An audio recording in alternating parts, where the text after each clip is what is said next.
for the following week. Welcome back to Grit and Greasy, the podcast where the grind meets the grease and the lessons are real as a busted knuckle and a rusty bolt. I'm your host, Zay.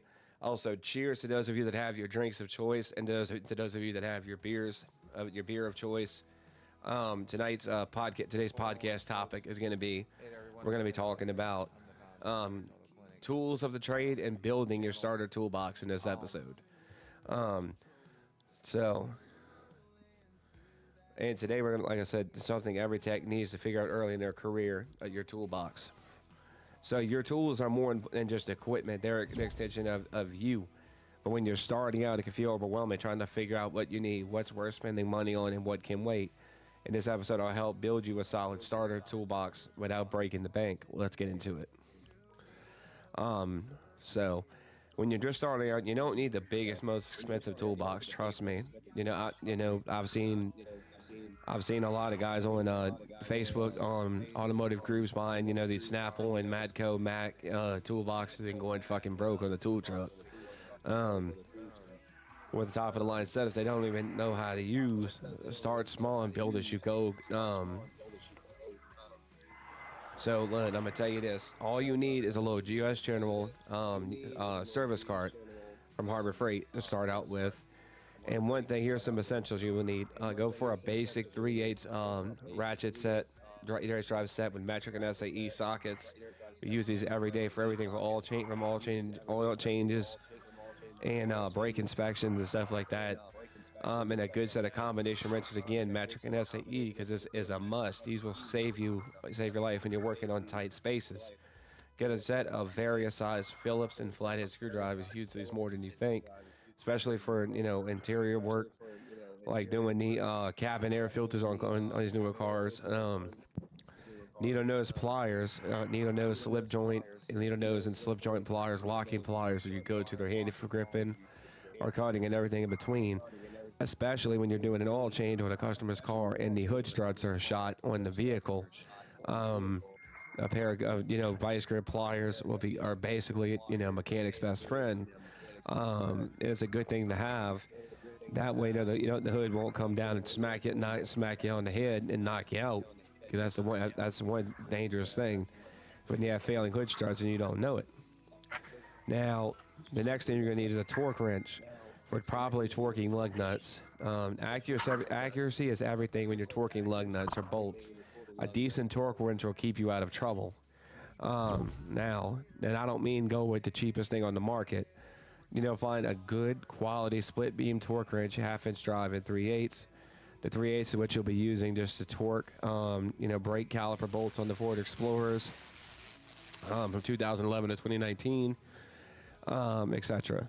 So, and a good work light. Shops can be dark in all the wrong places, but a rechargeable work light will help you see what you're doing without holding a flashlight in your mouth.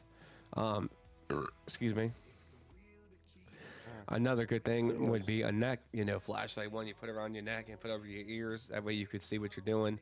And you don't have to hold a flashlight in your mouth, like I said. And here's the deal. It's tempting to buy the cheapest tools you can find, but in this trade, quality matters. Cheap tools break. Don't mind, Chinese,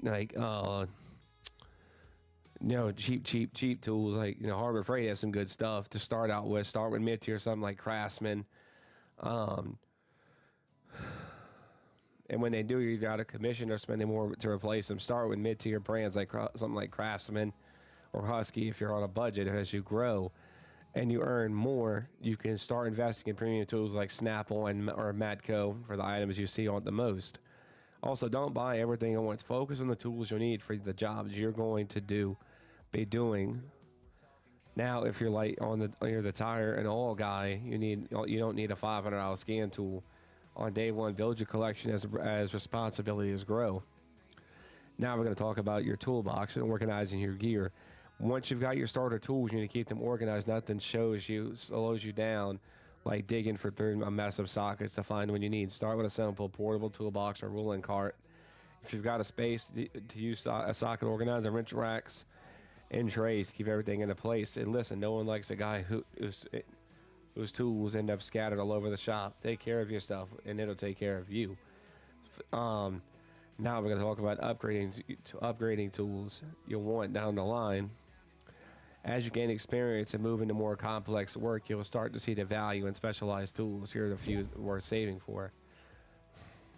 Let me see something real quick. Now, the power tools, a good impact gun, electric ratchets, and drills can save you some serious time and energy, especially a cordless half-inch impact, like Makita, the Hercules high torque, and Milwaukee high torque and mid torque and ultra torque. Cordless impacts are good. Now, a good scan tool will let you tackle engine codes and electrical issues with ease. The Icon T10 scan tool is a really good one. I know Eric Ossoff, man, auto uses that. And these are lifesavers, and pry bars and picks. These are lifesavers for stubborn clips, seals, and bolts. Air Tools, if your shop uses Air Tools, investing in a good air ratchet or die grinder can level up your game.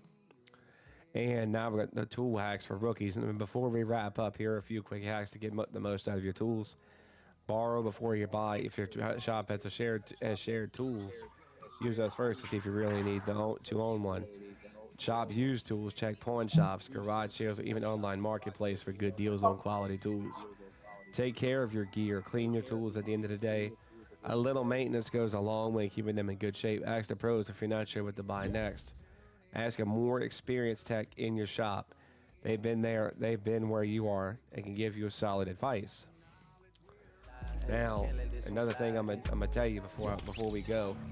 So let me go ahead and get it over with. Building your toolbox is part of the journey in this trade. It's not just about the tools you buy; it's about the skills you develop and pride you take in your work. Start with the basics and then invest in quality. Let your collection grow with your experience. Thank you for tuning in to Grit and Greasy. If this episode helped you figure out where to start and share it with someone who's building their toolbox too. And as always, stay gritty, stay greasy, and keep turning those wrenches. I'll catch you next time. Thank you for listening. Peace out.